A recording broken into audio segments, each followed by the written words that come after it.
Bismillah. Assalamualaikum warahmatullahi wabarakatuh. Halo teman-teman semua, perkenalkan nama saya Iqbal Yusuf. Saya berkuliah di Universitas Semarang.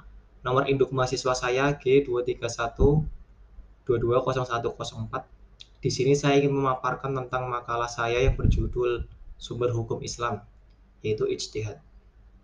Yang pertama saya ingin menjelaskan tentang pengertian dari ijtihad. Ijtihad itu secara etimologi atau secara bahasa itu maknanya bermakna jahada.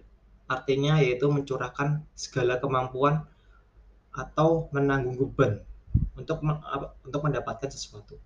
Jadi eh, jahada itu tidak bisa dinilai kalau kita tidak berusaha semaksimal mungkin, ibarat kata seperti itu. Eh, Jahada itu juga bersinonim atau bersamaan kata seperti yang di dalam Al-Quran itu jihad atau mujahadah. Dan biasanya jihad atau jihad itu kan diartikan sebagai apa namanya, bersungguh-sungguh dalam hal fisik ya, seperti berperang di jalan Allah. Akan tetapi sebenarnya jihad atau jihad itu bisa bermakna lain seperti bersungguh-sungguh dalam melawan hawa nafsu, atau bisa juga bersungguh-sungguh dalam belajar seperti itu. Kemudian jihad sendiri itu memiliki arti atau makna yang lain seperti kesanggupan atau al-wus'u, kemudian kekuatan, at-taqoh, dan kemudian ada berat yaitu al-masyaqqah. Jadi orang-orang yang mengambil ijtihad atau yang bisa berijtihad itu disebut sebagai mujtahid. Dan juga ijtihad itu menjadi sarana untuk apa ya, bisa menghukumi sesuatu yang hal itu belum ada di dalam Al-Quran dan hadis, dan belum ditemui di zaman Rasulullah SAW dan juga para sahabat. Maka permasalahan-masalah yang belum diketahui hukumnya ini harus dijelaskan atau diselesaikan oleh para ulama. Nah, ijtihad sendiri mengambil jalan di situ. Menurut Imam Al-Ghazali, pakar apa namanya, usul fikih juga, itu ijtihad itu adalah usaha sungguh-sungguh dari seorang mujtahid dalam rangka mengetahui hukum-hukum syariat, seperti itu. Kemudian landasan dari ijtihad di dalam Al-Quran sendiri, dalam surat An-Nisa ayat 105, Allah Ta'ala berfirman, A'udzu billahi minasyaitonir rajim. Bismillahirrahmanirrahim. Inna anzalna ilaikal kitaba bil haqqi litahkuma bainan nasi bima arakallah wala takul lil khainina khasima. Yang artinya sesungguhnya kami turunkan kepadamu Muhammad kitab yang membawa kebenaran, yang dengan kitab itu kamu mengadili manusia dengan apa yang telah Allah wahyukan kepadamu, dan janganlah kamu menjadi pembela bagi orang-orang yang berkhianat. Kemudian dalil lain atau landasan lain di dalam hadis dari Mu'ad bin Jabal radhiyallahu an, itu ketika itu beliau diutus oleh Rasulullah SAW menuju ke Yaman untuk menjadi seorang qadhi atau hakim. Kemudian Rasulullah bertanya kepada Mu'ad bin Jabal, wahai Mu'ad, dengan apa kamu memutuskan suatu perkara? Kemudian Mu'ad bin Jabal mengatakan, saya memutuskan perkara dengan menggunakan kitabullah atau Al-Quran. Kemudian Rasulullah bertanya lagi, kalau misalkan jika tidak ada di dalam Al-Quran atau kitabullah. Kemudian Mu'ad bin Jabal menjawab dengan hadis Rasulullah SAW. Kemudian Rasulullah bertanya lagi, jika tidak ada di dalam hadis. Kemudian Mu'ad bin Jabal itu berkata atau menjawab, saya akan beristihad. Kemudian Rasulullah berkata, segala puji bagi Allah yang telah memberikan taufik kepada utusan Rasulullah SAW. Kemudian syarat-syarat ijtihad di sini, salah satu ulama yaitu Wahbah Zuhaili itu berpendapat ada 8 syarat untuk berijtihad. Yang pertama adalah mengetahui makna ayat hukum baik secara bahasa maupun secara istilah.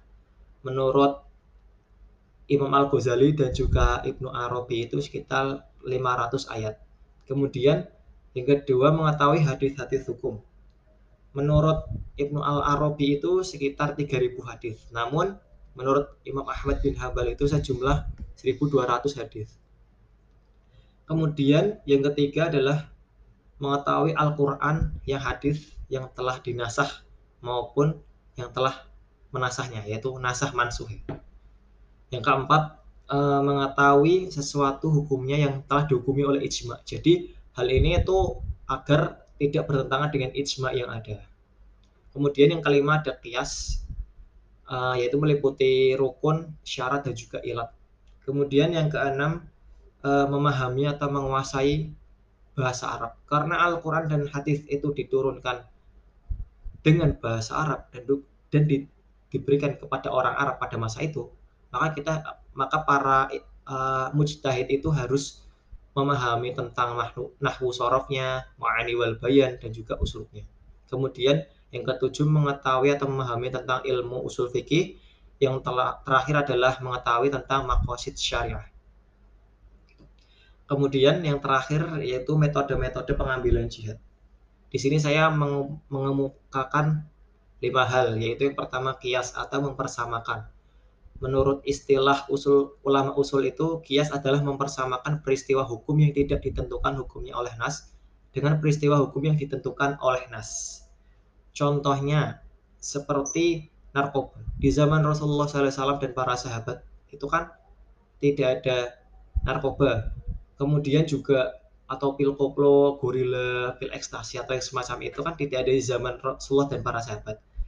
Kemudian para ulama itu bisa mengambil kesamaan dengan khamar, itu sama-sama membuat mabuk. Maka dari itu hukum dari narkoba itu adalah menjadi haram seperti itu. Kemudian ada istihsan, yaitu artinya itu hasan atau baik ya, yaitu sesuatu yang memiliki nilai kebaikan dan meyakininya. Contohnya adalah dalam akad jual beli itu kan membeli buah-buahan yang masih masih belum jadi atau belum masak itu kan haram ya, tidak boleh. Tapi di dalam di dalam hadis itu Rasulullah SAW pernah bersabda bahwa diperbolehkannya orang jual beli buah-buahan yang belum masak. Oleh sebab itu hal itu bisa dijadikan sebagai dalil dan juga diperbolehkan. Kemudian yang ketiga ada istihlah, yaitu dari kata maslahat, yaitu menetapkan hukum itu sesuai dengan maslahat atau manfaat untuk umat Islam khususnya. Seperti contohnya adalah zaman dulu itu Al-Quran itu belum dalam bentuk buku atau dibukukan. Kemudian di zaman Utsman bin Affan, beliau itu memberikan nasihat atau saran untuk Al-Quran itu dijadikan satu buku. Karena ketika itu banyak penghafal-penghafal Al-Quran itu meninggal dunia di medan perang. Maka dari itu kitab Al-Quran itu dijadikan buku, kemudian bisa sampai sekarang. Dan banyak kan mushaf-mushafnya seperti mushaf Utsmani itu kan juga ada. Kemudian yang keempat ada istishab, yaitu menjadikan lestari keadaan sesuatu yang sudah ditetapkan pada masa lalu sebelum ada dalil yang mengubahnya. Dalam istishab ini dibagi menjadi 4, yaitu istishab bara'atul asliyah, yaitu kebebasan tanggung jawab beban syarah sebelum ada dalil yang menunjukkan adanya beban tersebut. Jadi contohnya itu seperti seorang bayi. Bayi itu kan dia kan belum memiliki akal yang utuh, belum balik juga, ya kan. Jadi dia itu tidak dikenai dosa karena kan memang seperti itu. Kemudian ada istishab al-ibanah asliyah, yaitu kebebasan yang didasarkan atas hukum asalnya yang mubah.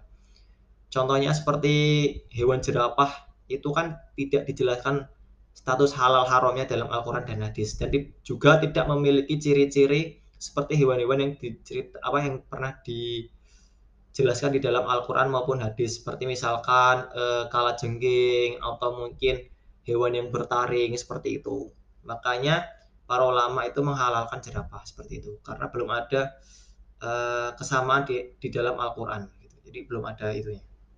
Kemudian ada istishab al-hukm, yaitu tetapnya hukum sesuatu mubah sebelum ada dalil yang menunjukkan ia haram, dan tetapnya hukum haram sebelum ada dalil yang menunjukkan kebolehannya. Kemudian ada yang terakhir al-istishab wasfi, yaitu istishab yang didasarkan pada anggapan masih tetapnya sifat yang diketahui ada sebelum ada bukti yang mengubahnya. Contohnya seperti apabila seseorang hilang, itu kan dia tidak diketahui dia itu hidup atau mati. Nah, para ulama itu menjelaskan bahwa dia itu tetap dihukumi sebagai orang yang hidup sampai dia menunjukkan atau ada gambaran yang jelas bahwa ia telah wafat, maka dia masih dihukumi hidup. Kemudian yang terakhir adalah satu dari'ah, yaitu melarang sesuatu yang dohirnya mubah namun menjadi jalan menuju sesuatu yang haram. Contohnya adalah seperti misalkan menanam anggur. Sebenarnya menanam anggur sendiri itu kan diperbolehkan, tidak pernah diharamkan di dalam Al-Quran maupun hadis. Tapi apabila dengan dia menanam anggur kemudian anggur itu dipasokkan ke penjual-penjual minuman keras atau khamr, maka itu menjadi haram. Menanamnya itu menjadi haram karena kan untuk tujuan yang jelek atau yang haram tadi itu. Nah, seperti dalam Al-Quran kan wala ta'awanu 'alal itsmi wal 'udwan, ya. Janganlah kamu bertolong menolong dalam kekejian dan kemungkaran, kan tidak boleh seperti itu. Sudah, terima kasih atas perhatian teman-teman semua. Billahi taufiq wal hidayah. Assalamualaikum warahmatullahi wabarakatuh.